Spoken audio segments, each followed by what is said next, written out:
네, 각국 중앙은행들의 이 금리 고민이 아주 심화가 되고 있습니다. 과연 우리의 현재 위치와 금리 그리고 또 주가의 관계는 어떻게 되는지 풀어보도록 하죠. 머니 인사이트입니다.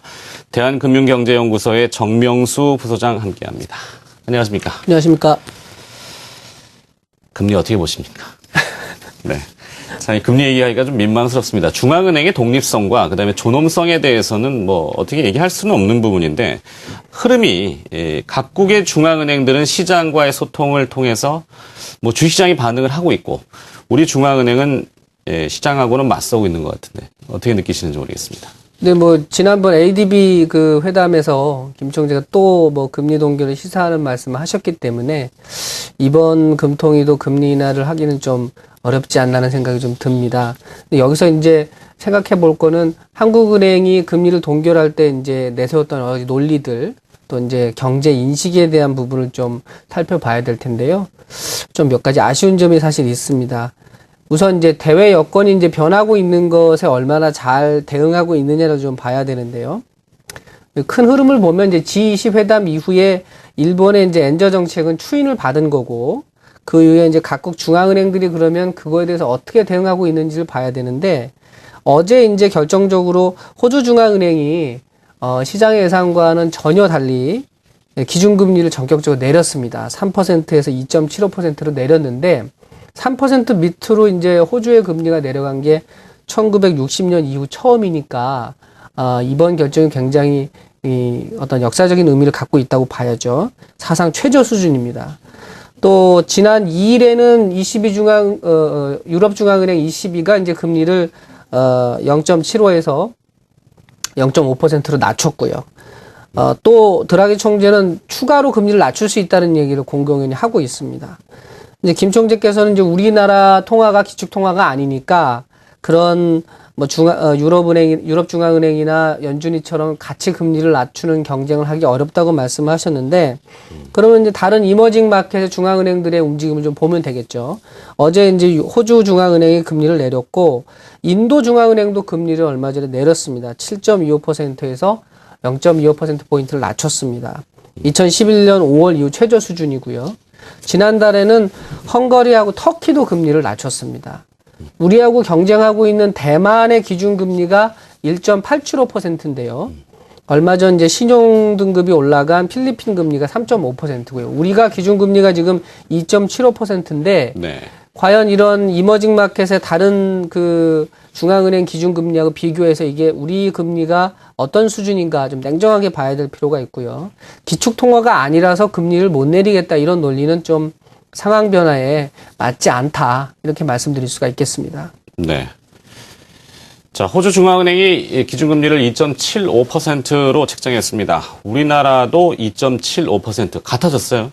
사실 호주하고의 경제 성장률을 보게 되면은 호주가 우리보다 못하지는 않은 걸로 제가 알고 있는데, 자, 한국은행에서 밝힌 바 1분기 GDP 성장률 전망치, 예상치인가요? 잠정치죠. 0.9% 나와서 예상치 0.8%보다는 호조를 보였다. 그렇죠. 거 봐라. 이게 안 내려도 되지 않느냐. 이렇게 논리를 편 것이 맞는 것인지 소비자 물가는 1%대로 또 하향되고 있어서 디플레 우려도 있단 말이죠. 과연 어느 기준에 맞춰야 되는지 선진국들은 양적 완화가 조만간 종료될 것이다. 이런 점들도 나오고 있는데 물가하고 이 금리하고의 관계를 비교했을 때 우리 중앙은행의 정책, 행보 과연 어떻게 평가를 받을까요? 예. 경제 지표를 보는 주체가 중앙은행만 있는 건 아니거든요. 시장 참가자들은 매일 매순간 그 지표들을 살펴보고 어떤 의사결정을 하는데 말씀하신 대로 지난 분기에 0.9% 우리가 이제 성장한 걸 가지고 한국은행의 주장이 좀 힘을 받았는데 어떤 흐름상으로 보면 당장 대외 수요가 위축되는 게 눈에 보입니다. 또 엔화가 저렇게 이제 100엔선 앞에서 계속 고공행진을 하고 있는 걸 보면 우리 수출이 타격을 받을 수밖에 없는 거고요. 그게 이제 당장 자동차라든지 화학이라든지 조선이라든지 우리의 이제 주력 제품에 이제 영향을 주고 있는 거고 시장이 이제 그런 부분들을 반영하고 있다는 게 제일 중요하다고 봅니다. 이제 국채 금리를 보시면 3년 만기 국채 금리가 지난달 금통위 직전에 2.44%까지 내려갔다가 금리 동결 소식 때문에 이제 많이 올랐죠. 그랬다가 다시 이제 2.44%로 내려오고 얼마 전 그 ADB 총회에서 이제 이슈 턴 발언을 하신 다음에 다시 이제 금리가 올랐는데, 중앙은행이 이제 자신의 뷰를 시장에 전달하는 여러 가지 스킬이 있는데 너무 좀 거칠게 말씀을 하시다 보니까 시장이 계속 이렇게 뒤흔들리고 있죠. 중앙은행으로서 바람직한 행동이 아니라고 보고요.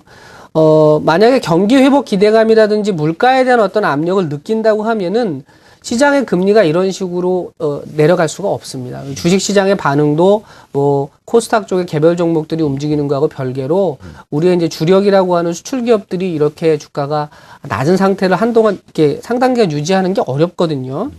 그러니까 금리 부분을 지금 물가 부분 얘기하시는 것도 미국이 이제 양적 완화를 규모를 상황에 따라서 늘릴 수 있다고 선언을 한 상태고, 유럽 같은 경우에는 벌써 마이너스 금리를 얘기한단 말이죠. 그렇죠. 물론 이론적인 거이긴 합니다만, 그런 상황에서 뭐 물가를 걱정하고 어떤 엑시 플랜을 얘기하는 건 약간 넌센스다, 이런 생각이 들고요.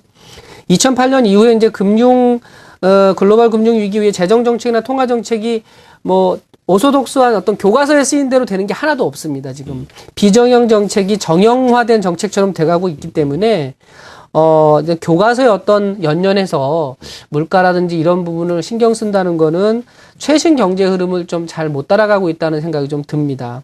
지금 중앙은행이 검토하고 있는 어떤 자료들이라든지 다른 중앙은행하고의 어떤 정보 교류라든지 이런 부분이 시장보다 뛰어난 면이 있을 수 있거든요. 그러면 그래서 더욱더 통화 정책이 중요한 건데, 그런 정보들이 있다고 하면은 아주 세련되게 시장하고 커뮤니케이션을 하시는 것이, 그래서 시장을 바른 방향으로 몰고 가는 것이 사실 중앙은행의 역할이거든요. 중앙은행이 이제 하나의 거대한 헤지 펀드처럼 움직이고 있다는 게 이제 요즘 글로벌 마켓의 어떤 정설인데, 시장을 리드할 책임이 한국은행에 있는데 그런 부분을 조금 너무 방기하시는 게 아닌가 하는 생각이 듭니다. 네. 자, 지금 자료 화면에도 잠깐 나갔습니다만 김중수 한국은행 총재의 고민도 많으신 걸로 알고 있습니다. 자, 문제는 근데 이 정부하고 중앙은행인 한국은행과의 소통을 시장에서 어떻게 평가하느냐는 부분이거든요.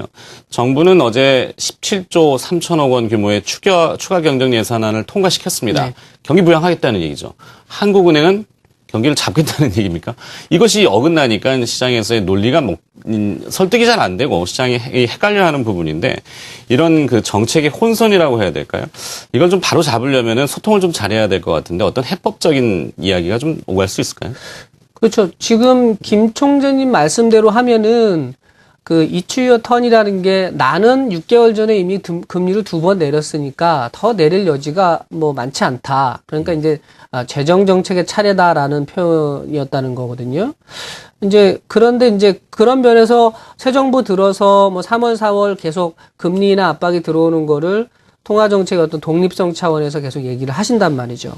그런데 어떤 중앙은행이 금리 결정을 한 후에 시장하고 커뮤니케이션을 하는 과정에서의 어떤 세련된 면이 좀 떨어진다는 것이, 지난번 금통위 때 김 총재 회견을 보면 금리 인하 주장을 한 금통위원이 3명이 있었다는 것을 전혀 느낄 수가 없었어요. 그러니까 마치 만장일치로 금리 동결을 7명의 금통위원이 한 것처럼 강하게 금리 동결의 이유만을 부각시키셨단 말씀이죠. 그렇죠. 총재와 부총재는 금리 동결에 표를 던지셨단 말이죠. 그렇죠. 근데 막상 의사록을 보니까 나중에 알려진 거로는 3명의 금통위원은 금리 인하를 주장하셨단 말이라는 거죠. 네. 근데 이제 총재께서는 지속적으로 자기는 금리 인하가 어렵다라고 말씀하셨다고 하는데, 적어도 지난번 금통위 기자회견 때는 3명의 금통위원이 금리 인하를 주장했다는 얘기를 전달하셨어야 된다는 거죠. 그 금통위 기자회견이 본인의 어떤 생각만을 전달하는 자리가 아니고, 네. 금통위원 7명이 어떤 대화를 나눴고 그 결과 이렇게 금리가 동결됐습니다라는 걸 알려주는 자리였기 때문에, 그랬다고 하면 금리가 그렇게 널뛰기를 하지 않았을 거라는 거죠. 시장에 어떤 정확한 시그널을 주셨어야 되는데, 그런 부분이 좀 아쉬운 부분이 많이 남는 거고요. 지금 극단적으로 보면은 이번에 만약에 금리 동결 쪽에 서셨던 금통위원 한 분이 인하 쪽으로 돌아오면 총재가 생각하신 거와 달리 금리를 낮출 수밖에 없거든요. 근데 그렇게 되면은 본인이 생각하시는 금리 동결의 주장이 굉장히 강렬했기 때문에, 뭐 정치인도 아니신데 네. 무슨 신임 투표하는 것처럼 금통위회가 끌려간단 말이죠. 그렇죠.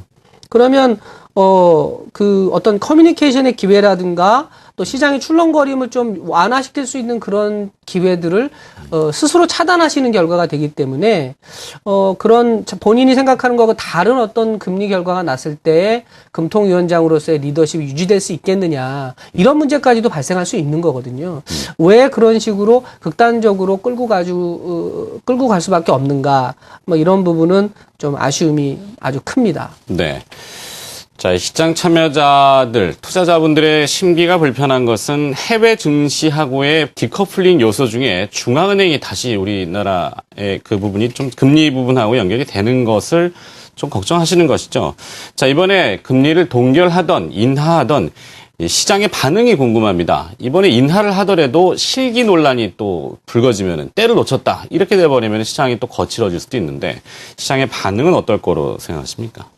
일단 뭐 동결이 되거나 인하가 되거나 그 효과가 좀 다 이렇게 마음에 들지 않으실 것 같아요. 한국은행 입장에서도 그렇고 일단 동결이 된다면 역시 실망을 하겠죠. 아 역시 안 되는구나 이런 게 있을 거고 금리가 인하가 된다면 시기적으로 너무 늦었다는 생각이 좀 듭니다. 그래서 예를 들어보면 지금 일본 중앙은행의 어떤 행보들을 보면 어떻게 보면 얄미울 정도로 그렇죠. 그렇게 주도 면밀하게 가고 있단 말이죠. 한국은행의 행보하고 좀 비교가 되는데 김 총재 말씀대로 지금 엔화를 약하게 끌고 가는 이 일본 은행의 어떤 정책들이 굉장히 실험적입니다. 이게 잘못되면 일본 경제가 더 나쁜 상황으로 갈 수도 있거든요. 그렇지만 아베 총리라든가 구로다 일본 은행 총재가 이렇게 한 몸처럼 움직이면서 이런 정책을 밀어붙이는 건 그만큼 일본 경제가 절박하다는 얘기거든요. 그럼 이런 절박감이 그럼 우리나라 경제는 그렇게 절박하지 않은가? 아니라는 거죠. 우리도 그만큼 절박하거든요.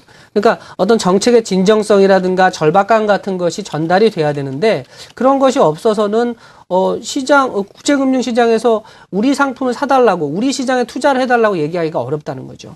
그러니까 이런 어떤 시장의 진정성이나 절박감이 전달되지 않는 정책을 굳이 왜 그렇게 해야 되느냐는 근본적인 문제 제기가 되는 거죠. 그래서 금리를 동결하거나 인하를 하거나 시장이 좀 상당 기간 표류할 가능성이 있고요. 뭐 제가 기회 있을 때마다 우리 시장 내적으로 어떤 자체적인 동력을 만들어야 된다고 말씀을 드렸는데 금리를 낮추더라도 타이밍이 조금 늦은 것 같고요.